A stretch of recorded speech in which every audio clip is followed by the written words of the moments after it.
Hi, it's Dwyer. Money1776.com, a free site. Keeping it free.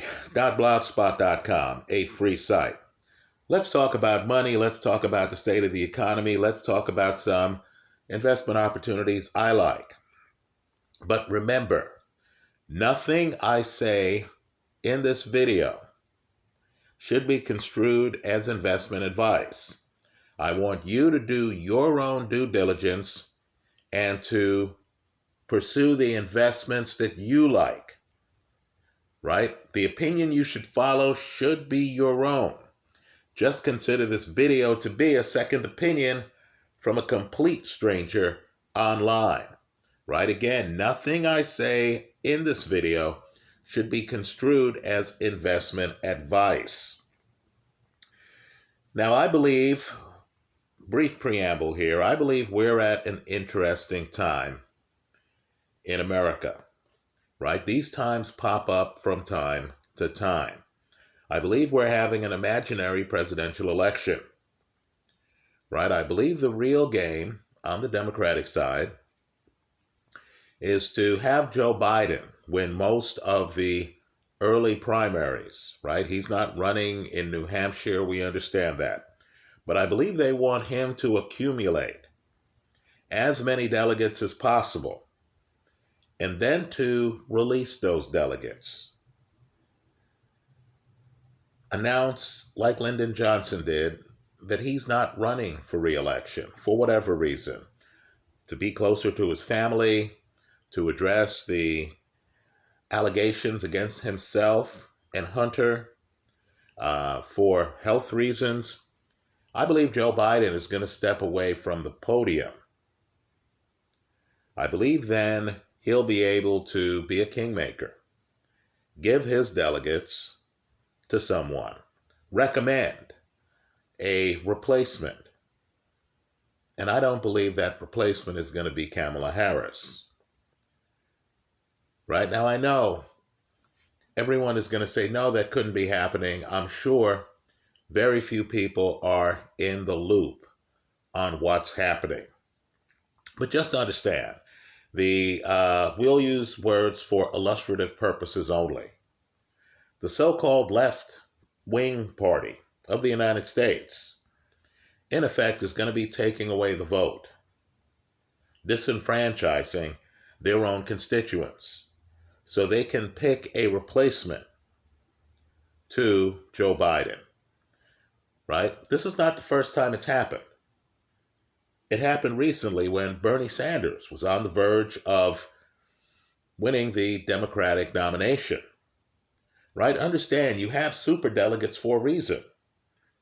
The parties haven't completely delegated power to their constituents, right? So at a time when Donald Trump actually won the presidency, at a time when voters have gone sideways, right now, according to recent polling, Robert F. Kennedy Jr. is getting more than 20% of the vote. At a time when the people have proven that they'll think for themselves at times. They'll even pick political outsiders. Donald Trump had never held political office when he was elected president of the United States. Just understand, at that time, which is this time, these political parties are doing what they can to be kingmakers, to pick the people who are running in the race. So, because I don't believe that Joe Biden is running for re-election, you really have to take Joe Biden's stated long-term objectives with a grain of salt. Understand, it is now November of 2023. The election is going to be held in November of 2024, just a year from now. Between now and then, we're going to have huge layoffs. The unemployment rate is still below 4%. I'm expecting it to get higher than 6%. Right? Between now and then, we're going to have impeachment proceedings proceed against Joe Biden, and they're going to sound different than the ones that proceeded against Donald Trump. Right here, you're going to have financial records of money going to members of Joe Biden's family. Right? People are going to own up to the fact that money was sent. There's going to be a presentation of evidence that suggests a quid pro quo in some areas that are going to be shocking to the American people. Right? Now, the American people have been shocked before. One of my favorite presidents in history is John F. Kennedy. I view the '63 Civil Rights Act that did not pass Congress as one of the big moments for any president in American history. But while I love President Kennedy, even supporters like me are shocked at President Kennedy's private life. Right? Understand there's a gap between what the American people know and what's really going on. Right? I believe the American people are about to be shocked. I believe insiders in the Democratic Party are already shocked. Right? So I believe the political system is going to be in turmoil. That's going to impact the investment world. So one of the world's best investors, and understand, in my opinion, these savvy investors aren't consulted with enough. Let me also point out, too, that when they do talk out, they're measured because they're hedging their bets. They want to play both sides of the aisle. You'll find many of these very successful investors have actually donated money to both sides of the aisle, the supposed right-wing candidate, the supposed left-wing candidate, right? If you still buy that left-right paradigm. So you're going to get corporate responses from many of these great investors because the investors don't want to come out against a politician, then have that politician win the election, and then try to punish the opponents of their election. But let's talk about someone you need to follow. You need to look up this guy's name really on a weekly basis to see if he's given any interviews and what his take is on the economy.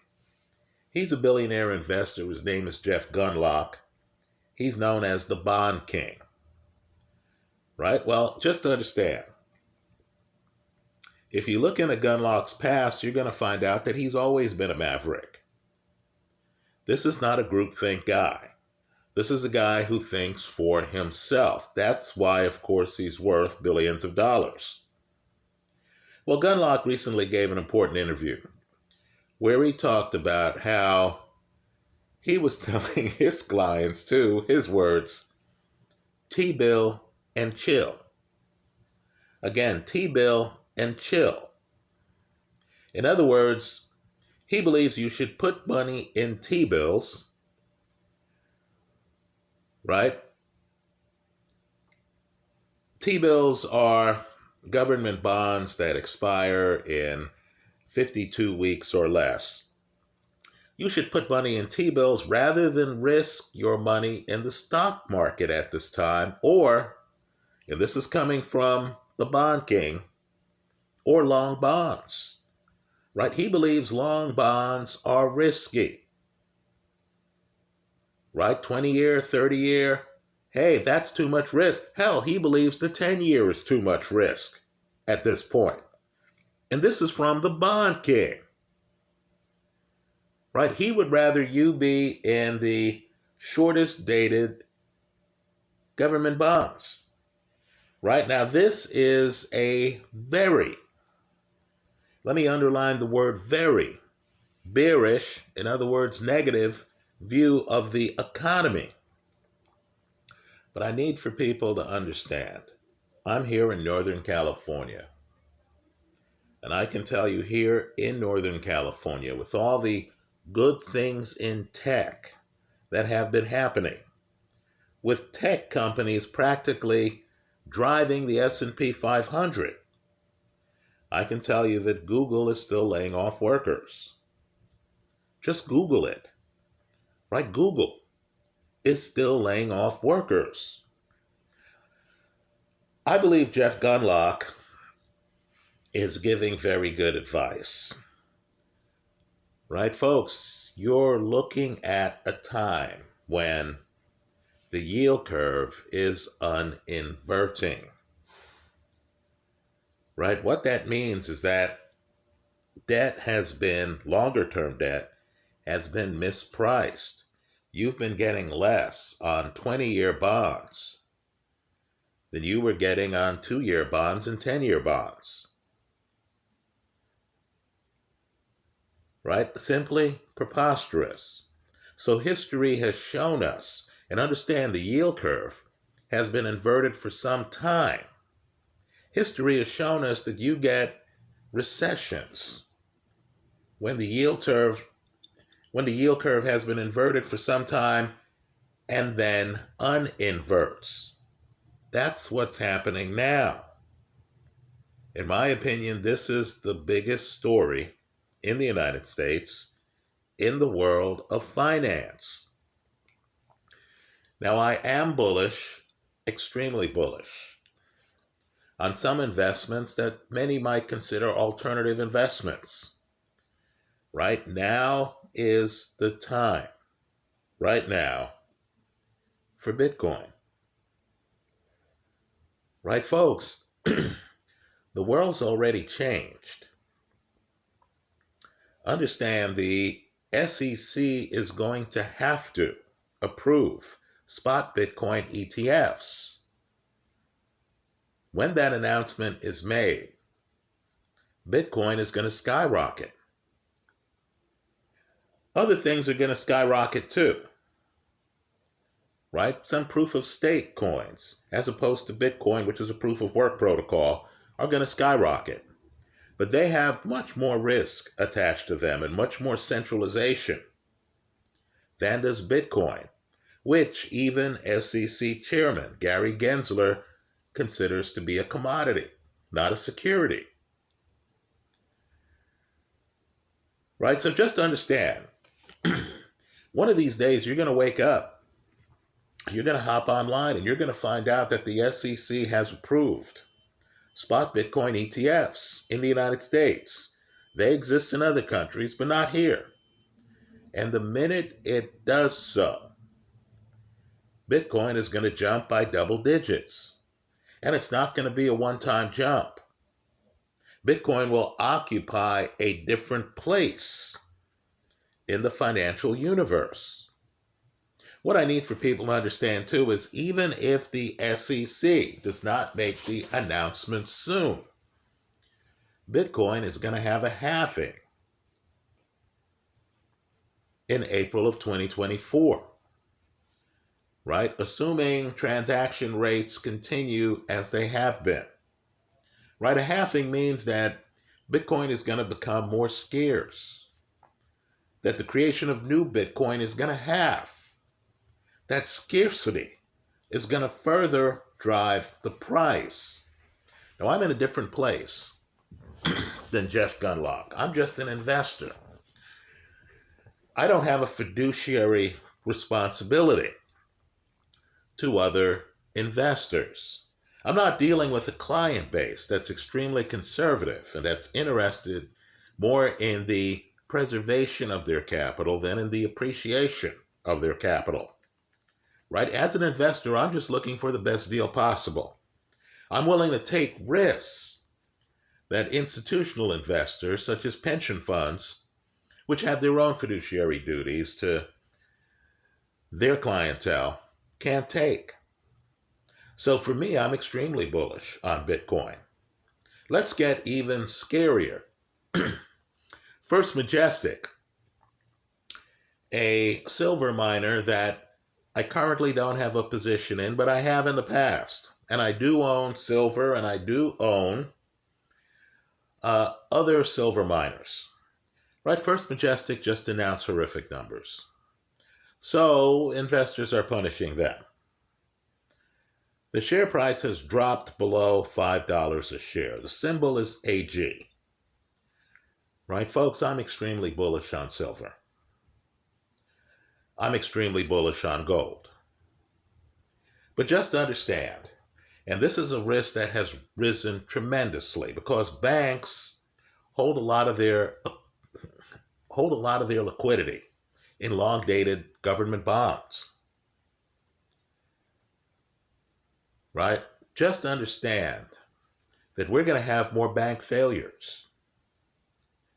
Right? Governments, of course, the United States government is now backing the long-dated bonds that banks are holding as long as the banks hold them to maturity. Right? But what that means is that the banks can't sell those bonds because then they would have to realize the loss on the bond, since, of course, the yield curve has become inverted. So, banking activity, lending to consumers who will need more loans, as this economy turns into recession, as the uninverting yield curve is telling us, is going to be dampened because the banks themselves have to maintain the fiction, the accounting fiction, that they are solvent while holding long bonds that are underwater. So you need to consider the idea that people might panic. The public seems to be disinterested at this point in the insolvency of many banks, including some of the biggest names in the United States. Right? So just understand, for public relations reasons, these banks can announce to the investment community or to you, a person trying to be a customer of them, hey, look, I can't give you this loan because your credit rating is a little dodgy, and also because while we normally would make a loan to you with this credit rating, we can't now because a lot of our assets are non-performing. Because we invested in a lot of long bonds that are underwater that we can't sell because we can't recognize the loss. We're beholden to government here. We have to let this long bond make it all the way to maturity. The banks can't tell you that. So we're living in an imaginary world where we're pretending that these banks aren't vulnerable at precisely the time that they are. If the public loses confidence in the banking system and turns to precious metals, silver, gold, just understand, gold is going off right now as I make this video at just a shade under $2,000 an ounce. You're not going to carry gold coins around with you when you go shopping for groceries. Silver, by contrast, which is in the low 20s, is perfect for that kind of commerce. Right? So I'm just telling you, if you, like me, believe that the economy is in precarious shape, and understand, another billionaire investor, Stanley Druckenmiller, believes the United States is worse off than people are accepting. He's pulling his money out of the stock market, folks. A lot of it. Right? If you, like me, believe that we're on thin ice, very thin ice, then you want to prioritize limited supply assets with no counterparty risk, like silver and gold. So anytime you see a well-established silver miner, like First Majestic, drop in price off an earnings miss to the degree in which it has, in my opinion, that's a buying opportunity. Let me also say, too, I personally own gold at onegold.com, right? Spell out the word ONEGOLD.com. I believe, as well as Voltoro, um, I believe people need to increase their gold and silver holdings. View any downswing here as a buying opportunity. Understand, we're headed into a time of higher interest rates for longer, as well as higher unemployment for longer than we think. Right? Let me point out too, don't assume that today is going to reflect tomorrow. I like Fed Chairman Powell, but I've been around long enough to know that there is a chance he could be replaced, particularly with an upcoming election. Right? What I do believe, though, is that the market understands that we need higher rates, not lower rates. That debt has been mispriced for too long, to the point where we have very bad misallocations of capital in the economy. Let me continue, right? I know this sounds excessively negative. Sometimes the economy you're discussing is excessively negative. I believe housing is going to crater. I believe housing is already cratering in places like Idaho. I believe this myth that there are a bunch of people with 3% mortgages who are not going to sell. Because mortgages, of course, have now jumped to the point where unless you have perfect credit, you're going to be paying more than 8% in mortgage rates and carrying costs on your house. Right? So people who got the good deal, they say, hey, I'm going to keep this good deal because if I sell and have to finance, and most people do, then I'd have to go from the 3% mortgage that I have to the 8% mortgage. Let me tell you how real life works. You have the 3% mortgage. You and your wife are making it happen. She's working, right? You're able to afford to buy clothes for your children and things like that. Then one of you loses your job. You or her loses a job. Then you realize you can't afford. You can't afford the 3% mortgage anymore. Then you go looking for jobs and you find out that you're in the running for a high-paying job someplace that would require you to move from the house you're in. Or you have the 3% mortgage, and let's say your house was worth $1 million. Now suddenly it's worth $800,000. At some point, the drop in the value of your house is going to more than offset the value of the mortgage break you're getting. Right? So just understand, I expect housing to crater. I also think there's a dynamic older people like me don't fully understand. If you talk with people in their 20s, you'll find out that they think about housing very differently than we did during the Reagan administration. Right? Understand, this group aren't heavily invested in mutual funds. They're self-directing their investments. They're on Robinhood. We could laugh about Robinhood, but understand Robinhood involves a group of young people who are controlling their financial investments. Right? They feel the way 65-year-old Grant Cardone feels. That buying a house is a mistake. I've personally spoken with people who are heavily into Bitcoin. And the idea is one of opportunity costs. Why do I want a house that might appreciate at 10%. And even that's being generous in this current market, right? Why do I want a house that's going to appreciate at 10% a year when Bitcoin might double in value in the next 12 months, right? Understand, folks, young people understand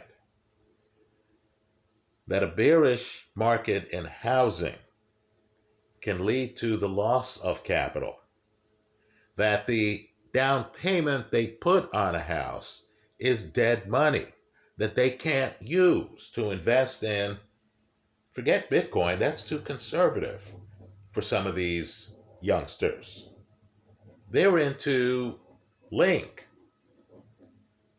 they're into Binance Coin, they're into Dash, they're into Caspa, right? While older folks are watching this video asking themselves, what is he talking about? There's another group that's nodding their head. They know about Render, right? So just understand, housing's going to crater for a host of reasons, right? I'm not saying this time it's different. What I'm saying is the generations view certain assets differently over time, right? You might remember when we asked the question that's laughable today: why would anyone need a personal computer? That was a big question when I was a youngster. Right now, you couldn't imagine not carrying a computing device on you. Well, let's also talk about commercial real estate. Now, I do believe in some commercial real estate, but not traditional commercial real estate. I believe in prologis, for example, right? The people who are renting warehouses to companies like Amazon, right? Folks engaged in helping facilitate distribution center development, right? But just understand, during our lives, we've seen certain aspects of commercial real estate decay. Right now, I'm guessing if I said, who wants to invest in a shopping mall? The response would be tepid at best. Well, I do believe that commercial real estate is profoundly changing. I'm not sure what it evolves into. But just understand the emergence of these online outfits like Zoom, Microsoft Teams, Google Meet, the development of the metaverse. Just understand that people no longer have to live close to downtown in some industries in order to have jobs in those industries. More people, particularly parents, particularly people who are caring for their parents, are choosing to work from home.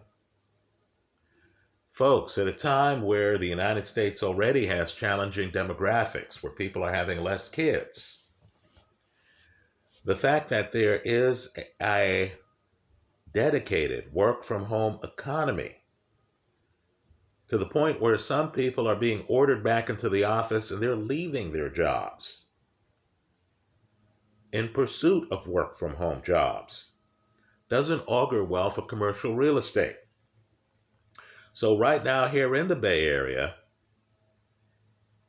you're having a depression in San Francisco's commercial real estate market. Folks, San Fran is a crown jewel city. When you get to San Francisco and you finally make it to the Golden Gate Bridge and you look at the Golden Gate Bridge, it's jaw-dropping. The pictures don't do the bridge justice. You're in San Francisco and you're on a hill and you're looking out at water. You're looking at the real estate, and the real estate is historical.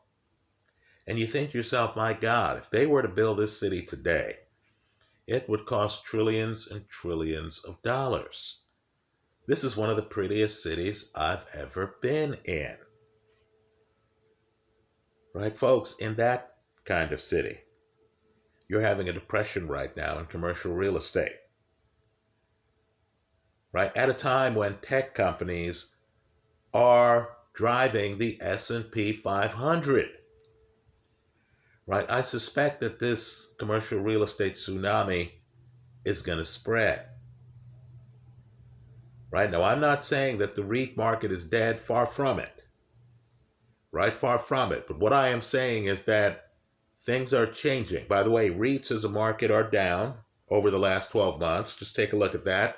But all I'm saying is there's uncertainty in commercial real estate.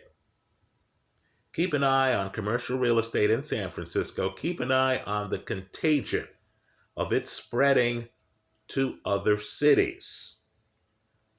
Right? Something has got to give here. So, I still like SRS, an inverse ETF on the housing market. Right? I would encourage people to take a look at that inverse ETF. Those are my thoughts here on November the 3rd, 2023. Let's see how this video ages. Right? The big takeaway should be that the yield curve is uninverting, that you're getting a gift right now in T-bills, right? You're getting a great return. You're getting a yield that is abnormal versus the rest of the market. Right? Just understand too that as the yield curve uninverts, that's telling us there's going to be a very bad recession. The public seems to think it's its birthright to have very low unemployment rates. Right? I'm just telling you that that's an anomaly. Right? That's recent. Right? I'm just telling you that unemployment rates are going to increase. They're going to, in my opinion, be above 5% not too long from now. Then they're going to continue growing. Right? Also, don't be fooled by government numbers. When the government talks about unemployment rates, you need to look hard at the workers, the people of working age they're not counting, who they're telling you are disinterested in having jobs. Right? Let me close by pointing out, too, that much of what consumers think is an error. Right? We keep hearing about China. Right? Just understand our biggest trading partner right now is Mexico. Right? Just understand, too, we keep hearing at a time when the United States is having a demographic problem, right? When there are fewer young people than there used to be versus old people, right? We keep hearing about immigration being a big problem in the United States, a country, by the way, that was built on immigration, right? Ellis Island built New York City more than anything else, in my opinion. Right? Sooner or later, we're going to realize that having a Ponzi scheme, Social Security program, doesn't work. When the older people are as populous as the younger people, we need more people in the workplace. We need a different attitude toward immigration. We need more work visas. We should be embracing Mexico. Quite frankly, I think we should be embracing China. I understand that's not the popular opinion here.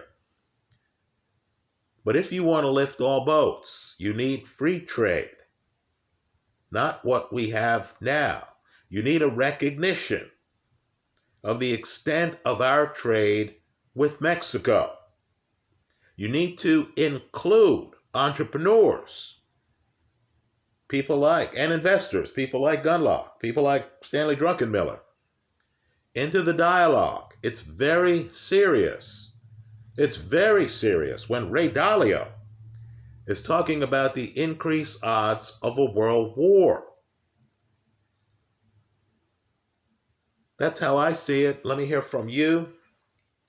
I hope you leave your comments in the comment section of this YouTube video.